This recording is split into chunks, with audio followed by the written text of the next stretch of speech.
Processing Blue, where we process blue for you. I'm Alex Zietlow. He's Mike Kaye, and we are Carolina Panthers beat writers for the Charlotte Observer. We're in the studio today. We're in the studio today, Mike. What's up, man? I don't know how to respond to that, Zach. Well, yeah, I don't exactly know. I was trying to say stew, as in like, you know, like short for studio, make it sound cooler. I got it. I understood where you were going, but like my brain kind of just was like, I feel like I got kicked in the head by Ryan Fitzgerald. That was. Oh my God, yeah. Your brain must have been really scrambled. Yeah, well, you know, it always is. Anyway, it's going well. Yeah. 4 days of training camp in the books. It feels like this is zooming by already. Mm-hmm. Already the first day in pads. I spent the day like distinctly and like obsessively studying Monroe Freeling. Yeah. If you're listening to this on Wednesday, we've got an article of beat by beat, like literally everything the guy did. Every song that was playing in the background. This was, stalker storytelling at its finest. But wait, Mike, real quick. When Monroe Freeling walked up to you to give, because y'all have an exclusive after practice, blah, blah, blah. Do you want to tell the people what you told them? Yeah, they're going to hate this, especially the people that don't think I'm funny. I said, Monroe, how you freeling? And he said, I'm freeling good. I mean, he got it. That was great. He got the bit. I think that's the height of comedy, to be honest with you. Yeah, I think, listen, Nick Samak, offensive linemen are the best. They get the bit. Nick Samak embracing the bit. He could have been like, wow, this guy's like picking on me or demeaning me. And he's like, no, I'm part of the joke too. No, but Mike, I'm glad that you said that it feels like practice has been zooming by. This training camp season has been zooming by. Because if you think about it, a lot of consequential stuff has happened. Day one, Nick Scorton goes down with what turns out to be a season-ending injury, an ACL tear, and we've talked about it on various platforms and in CharlotteObserver.com. But if you were going to be optimistic about this Panthers defense, he was probably the third guy you mentioned, the fourth guy you mentioned. He was the most. I thought he had the highest upside of any returning player on this team, offense or defense. My goodness, I think he was. If there was a guy you didn't want to lose, he'd be in the top 8. And I think it's a shame, but Prince Liam-Milan's got to step up. They're paying Pat Jones a lot of money. But you mentioned it. It does feel like the injuries are piling on. Every time I tweet a new thing, it feels like somebody is weighing in or like, oh, why can't we have nice things? J.C. Horn returned. That's good. On Tuesday. Unfortunately, though, in the middle of 7-on-7 drills, in the middle of 11-on-11 drills, Mitchell Evans went down. Looked like a apparent left ankle injury. Dave Canal said after practice that the training staff was optimistic that it wasn't a major injury, but he's going to have more tests done. Mike Jackson returned today, got himself in a brouhaha, but well, I wanted to mention that firstly on the Mitchell Evans front, he went on his Instagram story and said that it's just an ankle sprain, I'm good. So that's how the Gen Zers give updates on their injury nowadays. They just go on their Instagram story, which is cool. I'm chilling with that. And Mike's looking at me because I'm actually a millennial. We've talked about this like a trillion times. No, not because you were actually a millennial. Well, whatever. This is an enduring bit. But like you mentioned Tuesday, and another rite of passage also happened on Tuesday, which is part of the reason why we can't believe that this has been going by so fast. The rite of passage being, one, pads came on. The physicality kind of ramped up in Bank of America Stadium off Main Street. 2, a fight happened. Who would have thought pads come on and a fight brews? I mean, particularly not me. Particularly when you get a guy like Felipe Franks going up against Mike Jackson. I mean, that is just a cocktail for chaos. Combustible elements for sure. Yeah. To just go into it, what happened was Felipe Franks and Mike Jackson somewhat started jawing at each other.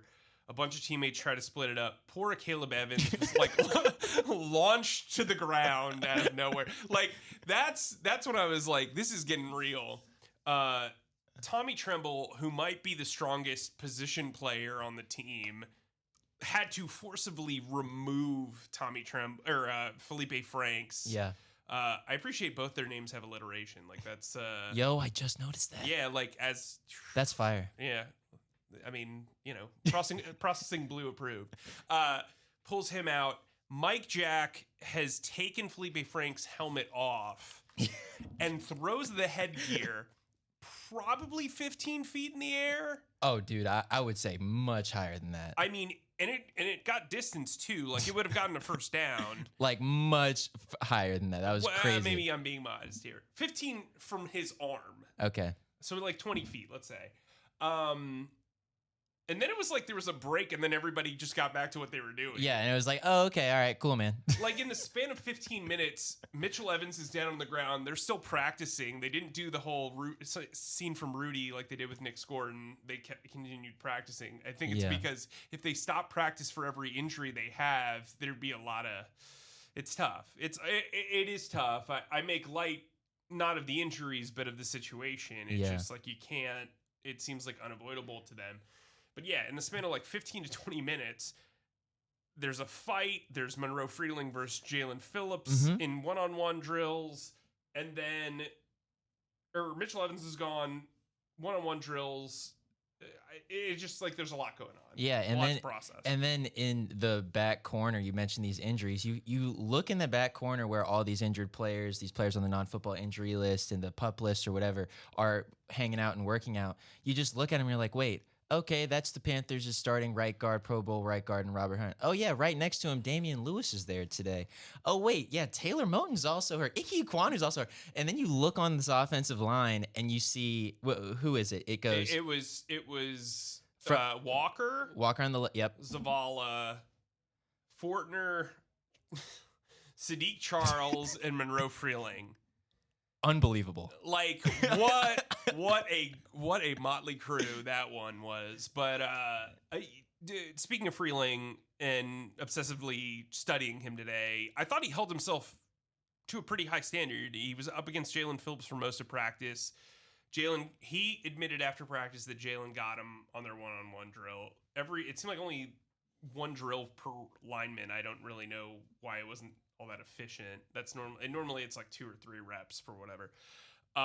Brady Christensen, by the way, held up Travis Gibson today, which was impressive. Yeah, especially because he's getting his legs back. Yep. I think Freeling's a guy who can win on talent in these practices. I'm really interested to see what happens in joint practices.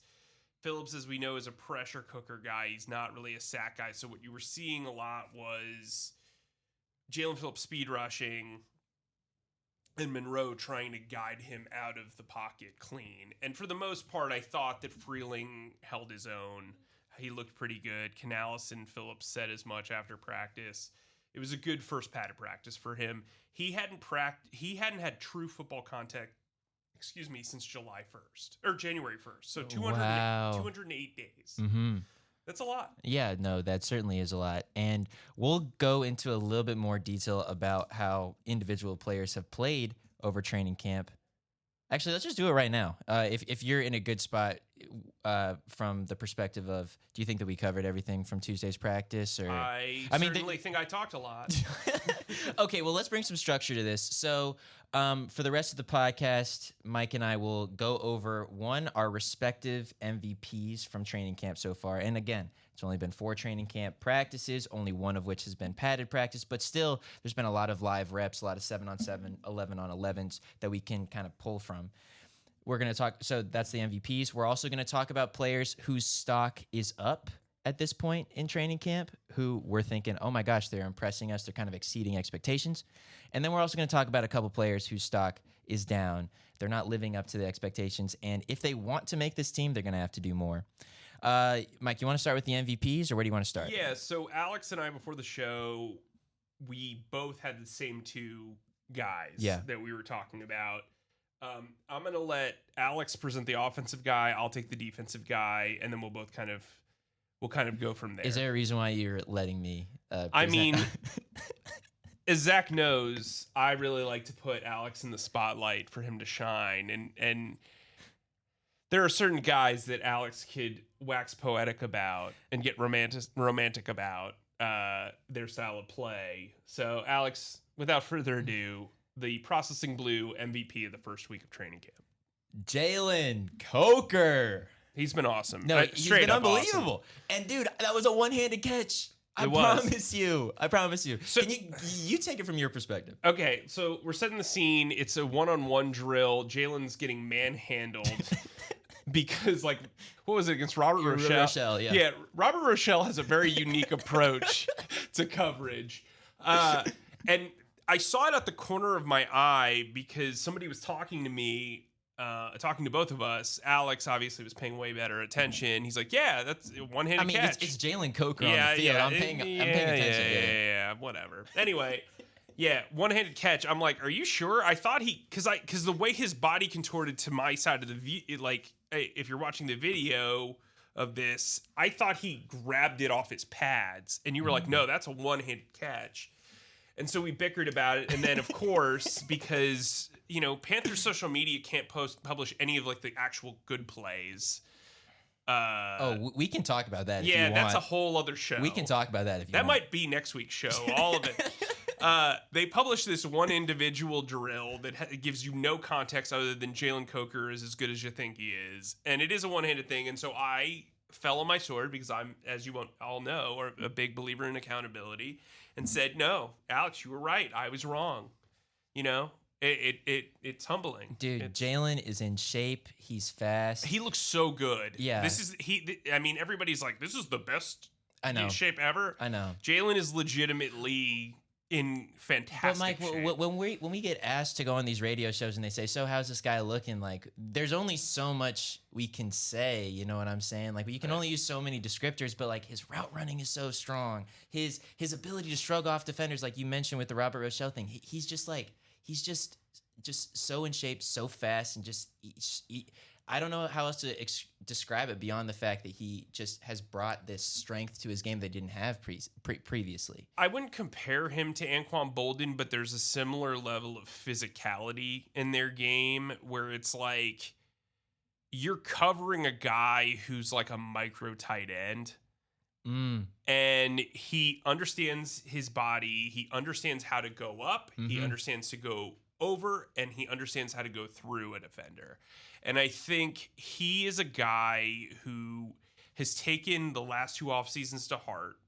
He hasn't always been in the best shape. Mm-hmm. Specifically his rookie year, he looked winded quite often.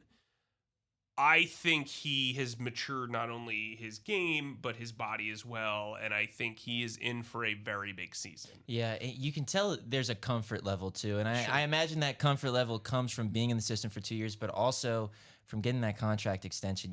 I don't know if you can overstate it, really. And this is not to say that Tedero McMillan hasn't shown up.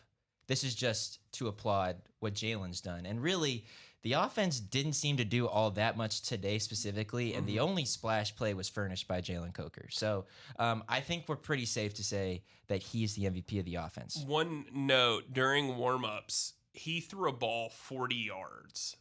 Excuse me, it was 35 yards to a trainer, and it was like a perfect throw.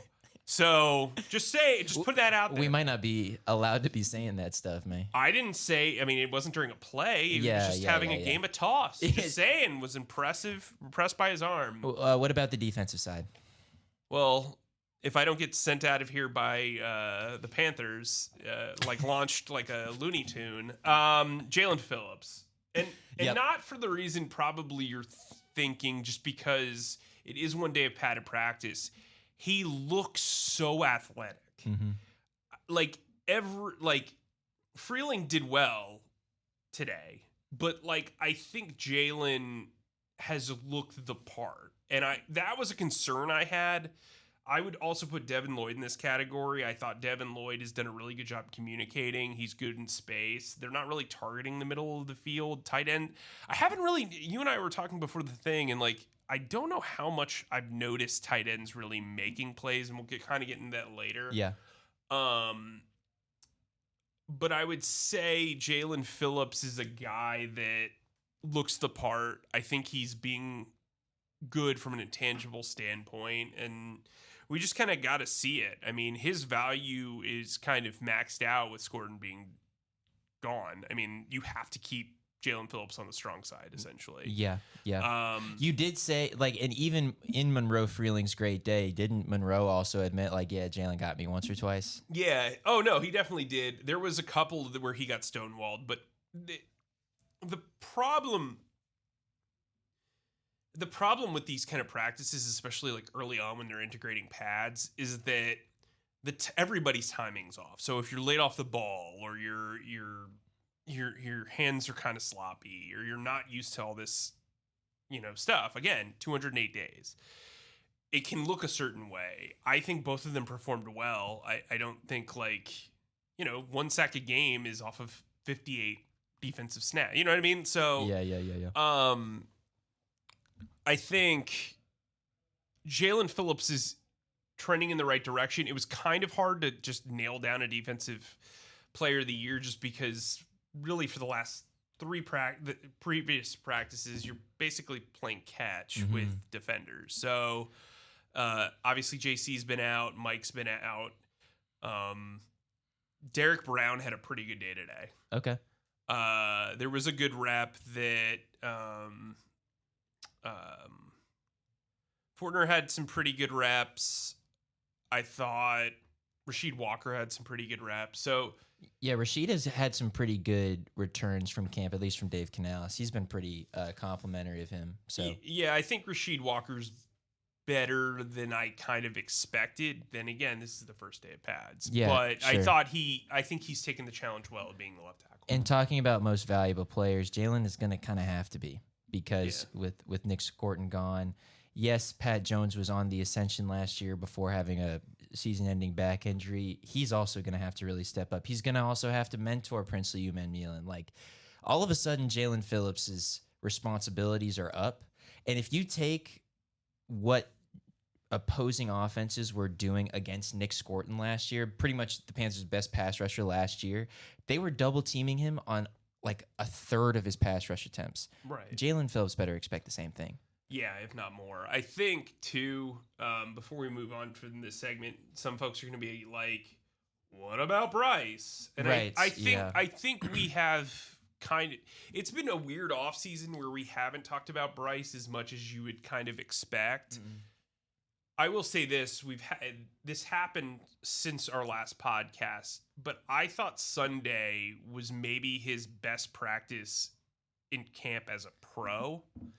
Oh, that is that's really generous of you.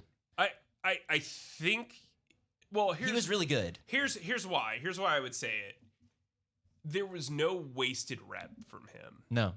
Even like his poor like he had one pretty bad throw that was like skipping a stone, but I thought he handled the offense really well. He looked like it was the first time that we've seen from him, especially this offseason, where I felt like, okay, that's a 3-year pro. I mean, he's been in the league for 3 years. Yeah. Well, you made a really good point too while we were discussing, and I was just like, man, Kenny Pickett, particularly in OTAs and a little bit less in training camp, but I was like, man, Kenny Pickett loves to just like scramble a play dead. And you were just like, yeah, you know why Bryce doesn't do that? It's because he wants to actually get the most out of a rep. Right. And to your point about not wasting reps, he has not done that. On Sunday specifically, as you were saying, there were moments where he was just like eluding tacklers in the backfield like he was back at Alabama, and he was literally pointing across the field to John Mechie. And I know we'll talk about John Mechie, but he was pointing across the field to John Mechie, and like there was like some nonverbal telekinesis going on, and he found him for like a 15-yard gain. And I'm like, that is what you do to not waste a rep. I know it ended up being a positive gain, so it looks pretty and all these things, and it's easy to talk about, but like, you could very easily just run that down. The play is over, blah, blah, blah. But no, that's not what Bryce is doing in year 4. To me, a good practice from a quarterback is an efficient practice.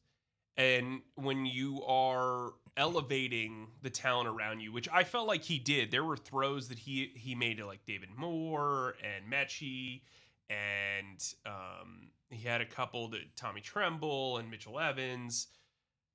I think that that's a successful practice. He also didn't leave his offensive line in the lurch when they faltered. He picked them up. he just looked really poised and accurate. And look, is there ever a perfect practice? No. Have we said, hey, that might be the best practice of his career before? Probably. Mm-hmm. But what I loved about that practice is they had gotten soundly defeated by the defense the first two. Dude, Dave Canales used the word dominant. Yes. And I think we kind of downplayed it in our storytelling. So, and I'm not trying to overcorrect it here. Like, I think when you take, what we try to do with notebooks is we take the one practice individually. We try not to like run with a narrative of like a string of practices once we, whatever. Because you and I are going back to back or whatever. But I think in retrospect, like if we were compiling the notebooks together both days, I think we would have said to ourselves, yeah, the defense very clearly dominated these practices. And so I loved the way that the offense responded, in particular Bryce Young. Didn't throw turnovers, was accurate, efficient. I thought he was really sharp, and they needed that heading into pads. Yeah, I think they did. Today's practice kind of sucked, if I'm being honest. Like, it was kind of messy. Even Dave Canales said it didn't live up to the standard. I mean, it was a horse dude practice. Like, that's what it was. You could tell these guys have not had contact in months. And that's why I think the Bryce Young performance of Sunday sticks out to me so much, I guess. That's fair. I think we have thoroughly discussed MVPs, yes. And I'm glad that we talked about Bryce Young, because you know what we do on the Processing Blue podcast? We talk about Bryce Young. Yeah. And we pontificate about all things Panthers, but we are not yet ready for the outro. All right, let's each go through. You want to do two guys who are stock up each, and I can go first. Yeah, you go first. Okay, my first stock up guy is Xavier Legette. And I know what you guys might be thinking. Well, actually, if you follow us on Twitter and you read charlotteobserver.com, you won't be surprised by that, because Xavier. Neither will Robert Rochelle. Well, wait, did Robert have a bad rep against Xavier? What? Did Robert? Are you checking your phone while on the podcast? Sorry, our main man Lee is hitting me up on stuff. Oh, okay. No, but why did you mention Robert Rochelle? Or should we just move on? Because if you remember, there was a go ball in one-on-ones where Robert Rochelle was like trying to steal all of Xavier Legette's lunch money. Like, grabbing would be like an understatement. Grabbing and just holding, and it was like they were on their way to a picnic. It was very physical. Yeah. And Xavier Legette not only kept his stride, but Bryce Young hit him perfectly in the back of the end zone for, get this, a diving catch that he hauled in with both hands. Mm-hmm, mm-hmm. And I think that shows growth. It's only one catch, but like, I think he played to his physicality there. We need to see more of that, but I completely agree with you. I think he's been terrific. Well, it hasn't only been one catch, though. That's the thing. Right. Like, there was one rep today on Tuesday in which I couldn't quite get the cornerback's number, but it was just a simple out route, and it was a very physical out route. He was using his hands quite well, and he caught the ball along the sideline, yes, with his hands, and then got both feet in. And I was like, not even, Pro Bowl guys would always make that catch, and he hauled that in. And that is one of the things that you think about Xavier Legette the past 2 years. What do you think about? Okay, he doesn't catch the ball with his hands. Okay, he can't get both feet in bounds. And okay, occasionally he has some bouts of lack of awareness where he's lining up offsides or what have you. And throughout camp, that has not happened. He has been prepared. He has been solid. He's been catching the ball. He hasn't been dropping it. And he's also wildly in shape. No soft tissue injuries so far in camp, which you can't say about the previous 2 seasons with Xavier Legette. He is down about 7 to 10 pounds, which is something that the coaching staff wanted to see from him. Chris Brazzell, by the way, hasn't practiced the last 2 days because the rookie has been dealing with some knee soreness, which is normal for rookies because at this point they're not used to playing at this high level for so many days or whatever. But this is just I think that this shows Xavier Legette's growth. He's healthy, he's available, and he's playing well. My next guy, I'm going to go with a rookie. Okay. I'm going to go with Will Lee. Okay. Will Lee had practice-ending interception against Bryce Young on It was on Friday. Really impressive play towards the sideline. They are giving him a boatload of first-team outside cornerback reps. Because they got nobody else, though.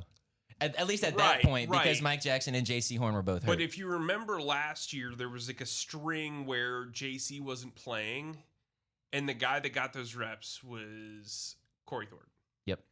And I think Corey benefited incredibly from those reps. One, because he was top of mind. Two, I think he showed some versatility. Mm-hmm. And three, he bonded with the main dudes because J.C. Horn works after practice with each of these guys when he's injured. J.C. is not the type of guy that just takes the day off. Mm-hmm. And so I think that's really important. I love Will's energy. He has not been perfect. David Moore cooked him a couple of times on routes for touchdowns on Bryce's day of days. But like, Will Lee to me is responding very well to playing zone. I think he's a smart player. I think he's eager. I was expecting him to be a little bit more handsy, not the full Robert Rochelle, but like I was expecting him to. Wow, what a birth of a bit right there. Oh my Lord, I can't wait. I think Will Lee is a guy that, like Monroe Freeling, is going to have to learn his body and learn his technique because his physical tools are tremendous, especially from a length and lever standpoint. I like the way he's responded. They are throwing these rookies into the fire in a way that they have not before. And here's the thing. I was criticized a lot for the last 2 years for saying Ejiro Evero does not rush rookies onto the field. What's happened the last 2 years? He has not rushed them onto the field. This might be a change in philosophy. It might be a change in the talent level. It could be just they don't have any more guys. Wait, so who was criticizing you for that take? Because it's literally rooted in fact. Well, the internet people. Okay, well, I would get responses on Twitter like, "What are you talking about?" Blah blah blah blah. What blah, are you blah. talking about? What are you talking about? It's like I literally presented facts. Like I don't know. Media literacy is problematic these days. Well, but you know what isn't problematic? Your next guy on this. I think this is an interesting segue to talk about Corey Thornton as a guy who's stock up because you're mentioning Will Lee has had a really impressive camp to date, and you're impressed by how he has handled himself on the outside. Mm-hmm. The Panthers, when their secondary is healthy, will not need a third cornerback on the outside. They'll need a nickel corner. And they'll need someone who has the profile, I think, of Corey Thornton, who has the strength of Corey Thornton, and just like the general competitiveness, understanding of the system, etc. Also, if memory serves, he was also quite good against the run. Yes. Which is wildly important for nickel corners to be in the EJ system. Through camp, just generally in one-on-ones, he has raised his hand for every single important matchup. He was matched up with Tedero McMillan twice today on Tuesday, and he fared pretty well against him. Of course, I say that T-Mac did catch both balls. But you can see one of them on my Twitter. I put it up. So T-Mac did catch both of those reps, but like it wasn't for like a massive gain. There wasn't a ton of separation.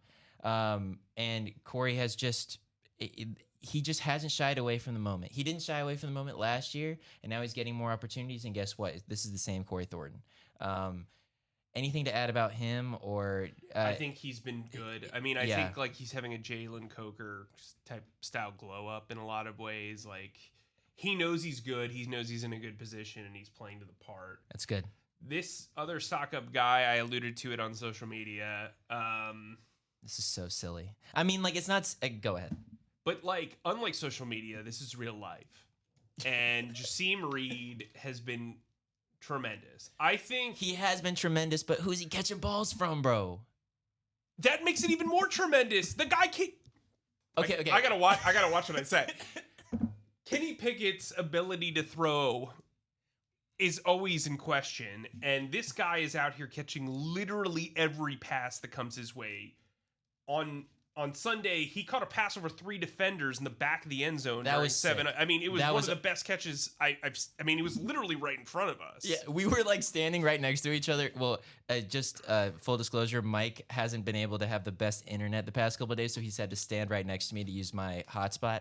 And we were just standing there, and then this deep play happens. Jasim Reed somehow catches the ball. There must have been a flag thrown on this play too, and we just both like kind of look at each other like, what just happened? Like it was insane. And then 3 players just come screaming by us. Wow, it was crazy. And then mentally, I was just like, I told you so. I mean, that's fair. And I'm not even trying to say that Jasim Reed hasn't had a great camp. He had a good rookie mini camp. He has been there. But this is the thing.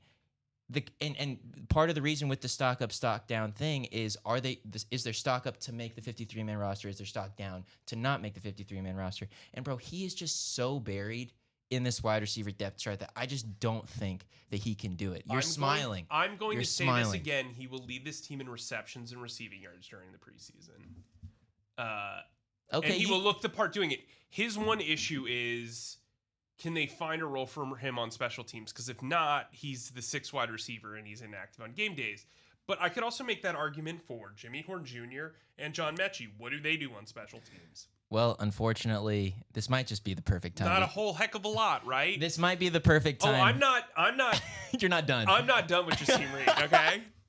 I won't name the player, but he was being veterans get carted off the field afterwards, not for injury. And I saw a wide receiver, and I said, "Hey, how are you?" And he goes, "Good. How are you?" And Jasim Reed was on the back of the cart, and I said, "Well, I'm not Jasim Reed." And he said, "Yeah, that's a fair point."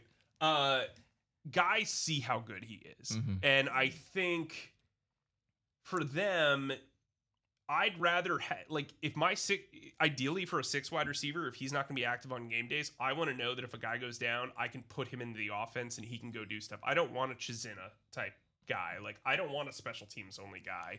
I want a guy that I know can play all 3 wide receiver spots. He's going to catch the ball if it's thrown his way. I don't care about special teams if he's my 6 wide receiver. This is a guy I want to develop. I don't want to let go if I'm the GM. And I think you guys are going to see this in the preseason. You might even see it at FanFest on Friday. Jasim Reed is a guy who only catches footballs. That is all he does.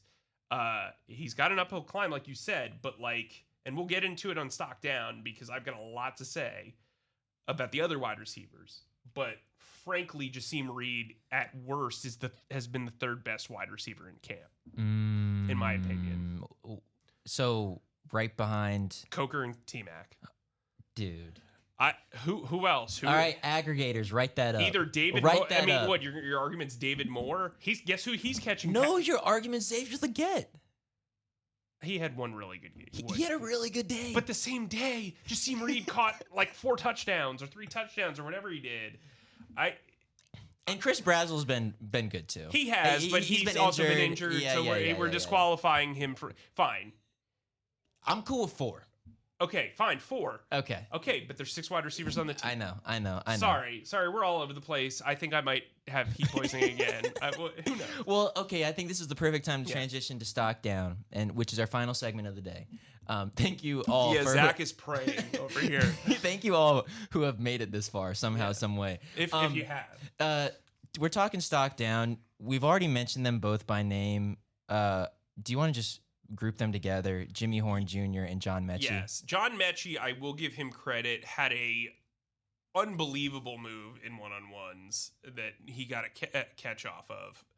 And I was going to turn to you and be like, hey, that's pretty impressive, but you were on the other side of the field, so it would have been hard for me to vocalize that across the field. Jimmy Horn, you and I have stood next to each other for 4 practices, and probably at least 2 of them have been like, wow, that guy's so fast. That guy's so fast. Quick. Cool. What else? I don't know. I just, to me, it's like, if they don't trust him to return punts, they don't trust him to return kicks. There were so many opportunities to give him last year with Trevor Achane. Got it right that time. With him working the way he was in the kick and punt return game, and they never went to Jimmy. I know. And I just, I don't see a lot of offensive plays from him either. I don't either. Not even with Kenny Pickett or Haynes King throwing him the ball. By the way, got some positive feedback on Haynes King. They seem I mean, that man loves himself a vertical leap throwaway pass, but he has had some pretty solid moments. As Zach just sighs. I think Zach is disappointed in some way. I'm trying not to look at him. Clearly a big John Mechie guy from the jump. Lifelong fan as of a week ago. And I think that these guys are on the stock down purely because they had expectations attached to them. John Mechie I know that you think that it was we overhyped him, but he had a decent. I didn't overhype him. He had a decent end to 2025 in New York, 2 touchdowns, 250 yards in like 9 games, like 50 something receptions. The stats, if you're box score watching, were fine. Yes, I agree. And he also had that connection with Bryce Young. Secondly, Jimmy Horn Jr.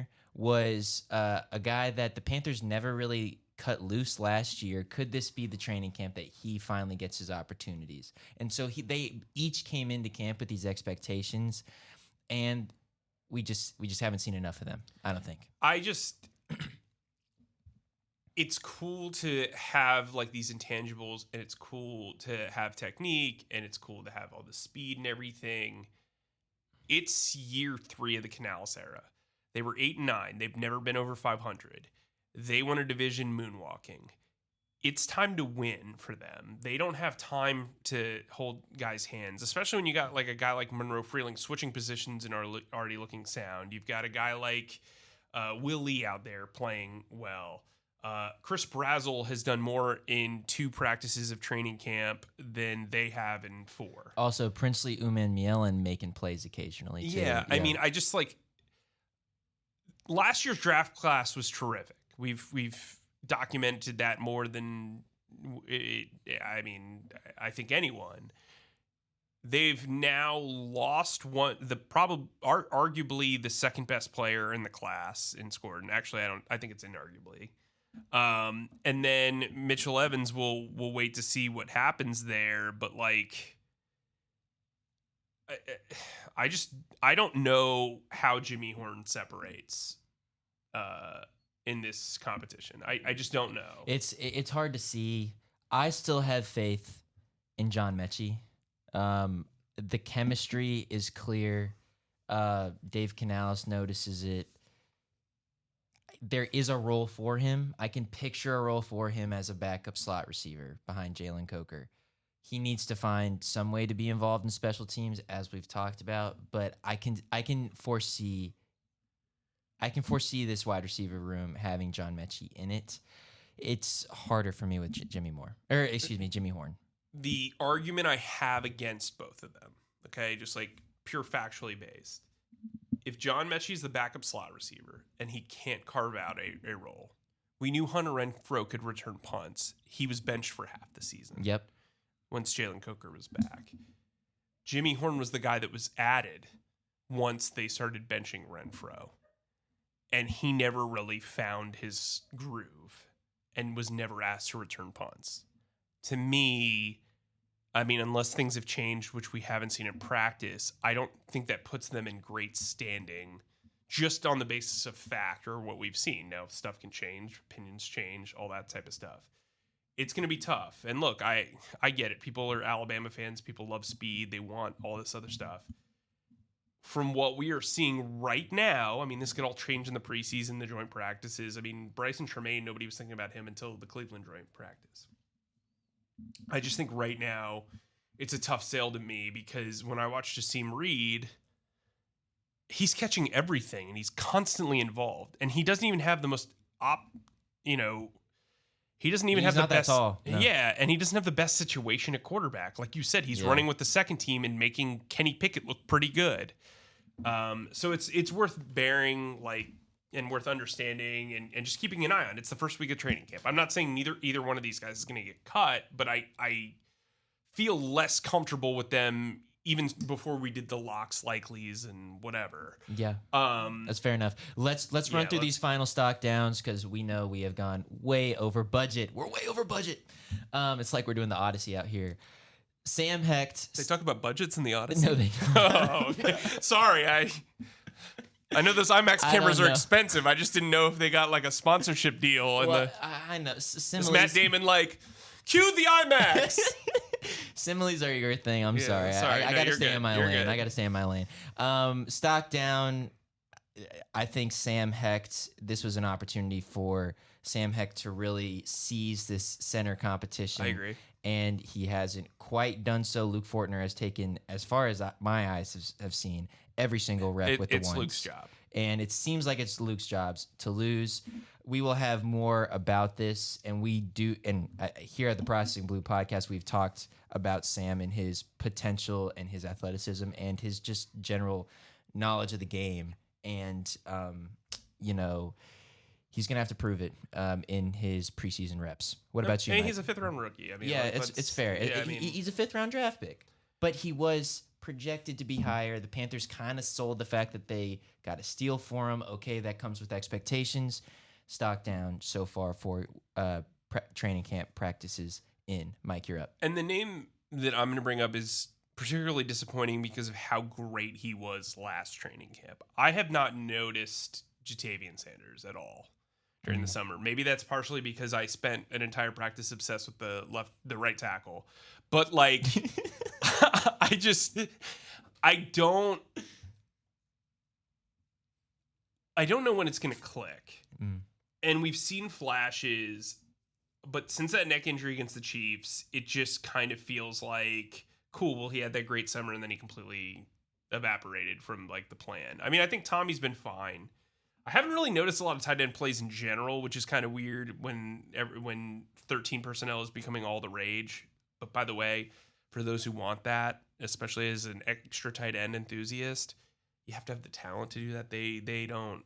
That's not going to happen either. Yeah. They can win with 12. And I'm just curious to kind of see how this all plays out. Obviously, we don't know the extent of Mitchell Evans' injury.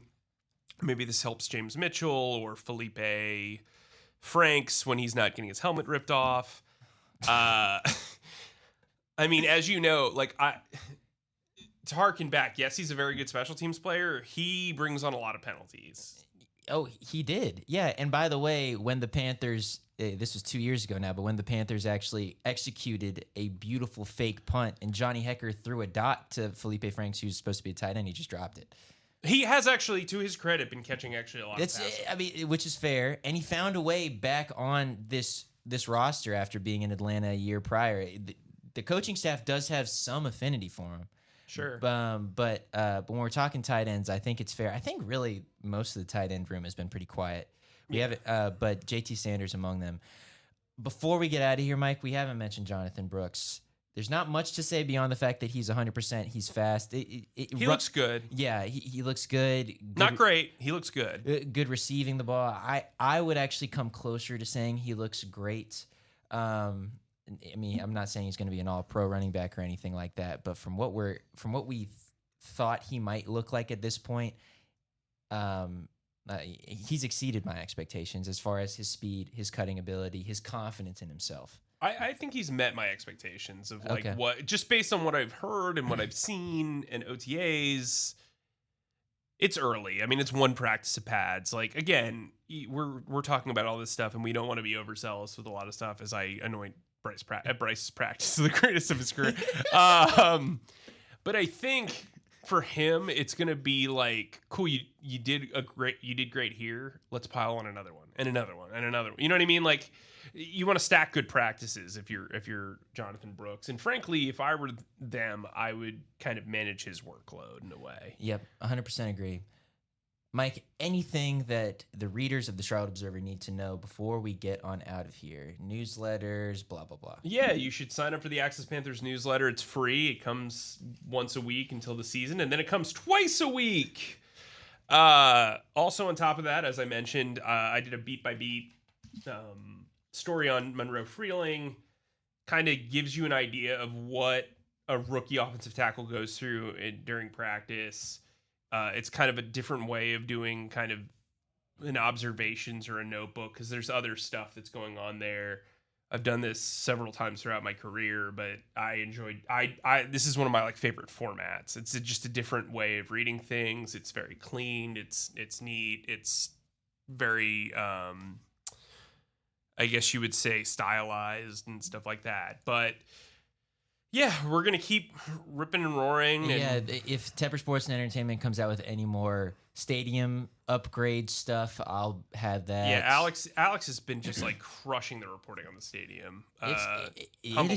It is so fascinating. Truly, it is. I mean, if you say so. Yeah.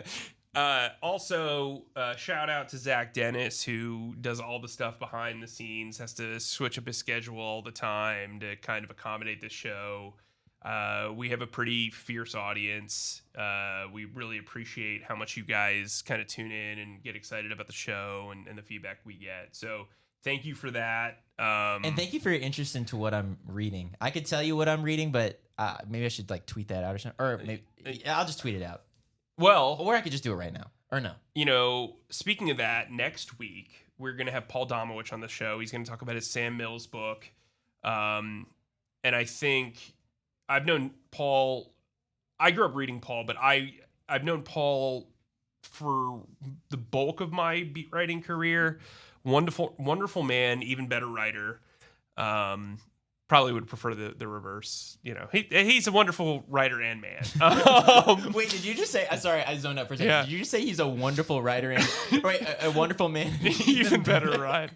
Well, that's what they say about you too. But wait, sorry again. Wait, I would prefer to be known. Honestly, I would like number 3 would be a good person. Number 2 would be a wonderful writer. And number 1 would be like really good at basketball. That's how I would prefer to be known. That's how LeBron James is known, apparently. Oh, but that's great. Anyway, he's got a Sam Mills book out. I just cracked it open a couple of days ago. Hopefully, I'll be done with it by the time we get to the interview. But a special guy, and excited to have him on the show. Yeah, that's what you should be reading. And yeah, that's all I got for you right now. And here we go. Thanks, as always, for listening to our pontifications on all things Panthers with Mike Kaye and myself and our wonderful producer, Zach Dennis. Please subscribe and follow us on Spotify, Apple Podcasts, or wherever you get your podcasts by searching Processing Blue. And if you watch us on YouTube, please subscribe to our YouTube channel and click on the bell icon to get notified whenever new episodes drop. And finally, please be sure to stick to charlotteobserver.com for all of your Panthers needs. Mike, stay humble, stay creative, and keep processing. Zach, that's a wrap.